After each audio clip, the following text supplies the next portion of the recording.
This video captures the historical evolution of cosmological understanding, the role of early scientists and theologians, and the philosophical significance of celestial models. For most of human history, our understanding of the universe was confined to the geometry of 3 dimensions. The concept of space-time, where time is woven into the fabric of space, was unknown. What we now consider basic scientific knowledge was once only philosophical speculation.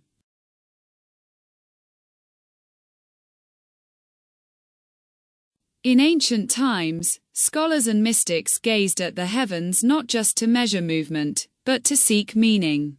The stars were not merely distant suns, they were signs, symbols, and reflections of divine order. Before the rise of modern physics, cosmology was deeply intertwined with theology. Every scientist who studied the heavens was, in essence, reshaping the metaphysical architecture of reality. Take, for example, the great Persian polymath Qutb al-Din al-Shirazi, who lived in the 14th century. He challenged and refined the Ptolemaic model of celestial spheres. By applying more precise mathematics, he redefined the structure of the heavens. But this wasn't just astronomy, it was theology. His revised model of the cosmos became the foundation for his understanding of divine order, metaphysics, and even ethics.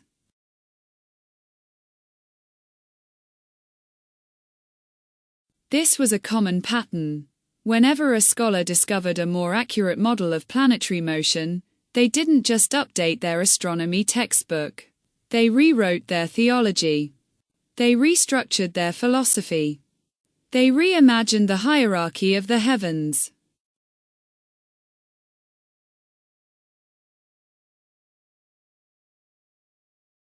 In Islamic and Greek theology, it was believed that the truth of divine order could be discovered through the harmony of the stars.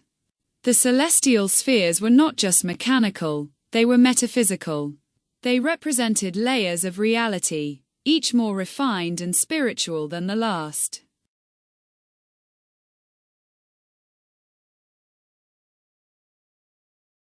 Even before Einstein, some thinkers hinted at higher dimensions. The legendary mathematician Al-Khwarizmi, for instance, was among the first to suggest the existence of a 4th dimension, long before the concept of space-time emerged in physics. Today, what was once mystical speculation has become scientific reality. We now speak of black holes, quantum fields, and multi-dimensional space. But the roots of these ideas lie in the ancient quest to understand the heavens, not just as physical space, but as a reflection of divine structure.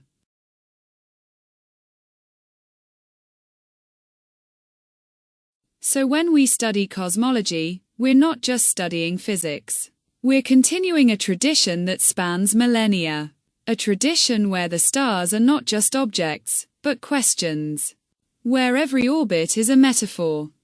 And every dimension is a doorway to deeper understanding. This channel is dedicated to that journey. To the thinkers who saw the heavens not just with their eyes, but with their souls. To the mathematicians who saw numbers as sacred. And to the seekers who believe that the architecture of the cosmos is the key to the architecture of truth. So, welcome to the ascent.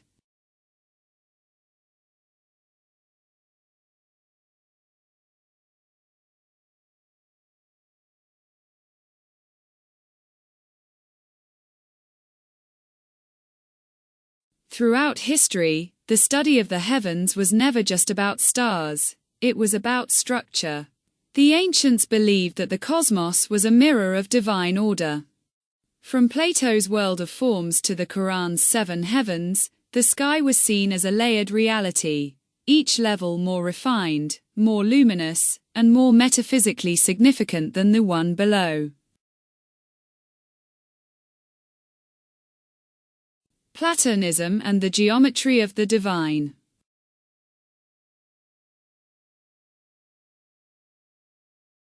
Plato taught that the physical world is a shadow of perfect, eternal forms. Mathematics, especially geometry, was the language of these forms. The circle, the sphere, the golden ratio, these were not just shapes, but symbols of perfection. In this view, the heavens were arranged in concentric spheres, each moving in harmony, each reflecting a deeper truth.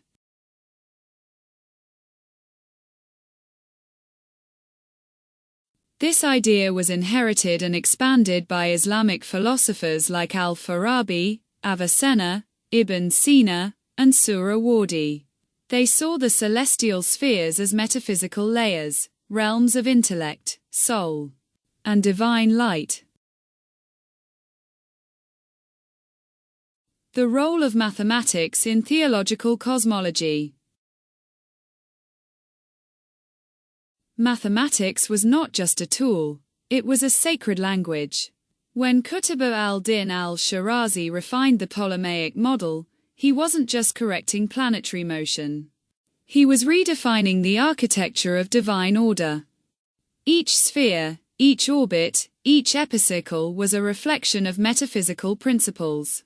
This tradition continued for centuries. Even Newton, though a pioneer of modern physics, saw his work as uncovering the laws set by a divine creator.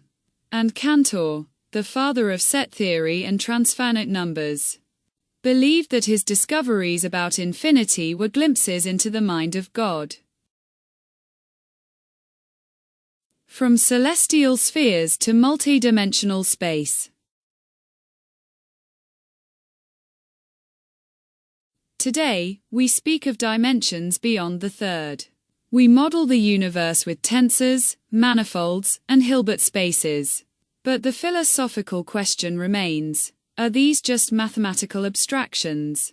Or are they glimpses into a deeper reality? In Islamic theology, the soul ascends through layers of heaven after death. Each layer corresponds to a dimension beyond the physical. The Sidrat al-Muntaha, the tree at the edge of creation, is not just a symbol. It's a metaphysical structure, rooted in the flat plane of time, branching through dimensions, and culminating in divine presence. The unity of science and meaning. The modern world often separates science from meaning. But the ancients knew better. They saw no contradiction between mathematics and mysticism, between astronomy and theology. For them, the stars were not just distant objects, they were signs. This channel is dedicated to restoring that unity, to showing that behind every equation lies a question of being, that every orbit is a metaphor for return, and that the architecture of the cosmos is inseparable from the architecture of truth.